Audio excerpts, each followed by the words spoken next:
வணக்கம். 29/5/2026 இன்றைய காணொளிக்கான நோக்கம், நேற்று முன்தினம் தமிழ்நாடு அரசு அறிவித்த விவசாய கடன் தள்ளுபடி குறித்து தமிழக வெற்றிக் கழகம் தன்னுடைய தேர்தல் அறிக்கையில் 5 ஏக்கர் வரை இருக்கக்கூடிய விவசாயிகளுக்கு கடனை முழுமையாக தள்ளுபடி உள்ளதாகவும், 5 ஏக்கருக்கு மேலுள்ள விவசாயிகளுக்கு பாதி கடனை தள்ளுபடி செய்வதாகவும் வாக்குறுதி அளித்திருந்தது. ஆனால் நேற்று வந்த அறிவிப்பில் விவசாயிகள் விரும்பாத மிக சொற்பமான ஒரு தொகையை தள்ளுபடி பண்ணதாக அறிவிச்சிருக்குது. இது விவசாயிகள் மத்தியில் கடுமையான அதிருப்தி ஏற்படுத்தியிருக்குது.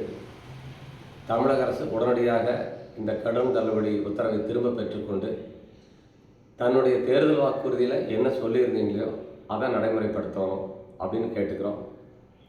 தமிழக அரசுக்கு ஒரு வேண்டுகோள், சில அரசு பணியாளருடைய ஆலோசனைப்படி நீங்கள் நடந்தால், ஏற்கனவே அவங்க திராவிட முன்னேற்ற கழக ஆட்சியில் எப்படி இருந்தாங்களோ அதே போன்ற யோசனைகளை தான் இப்பவும் தருவாங்க.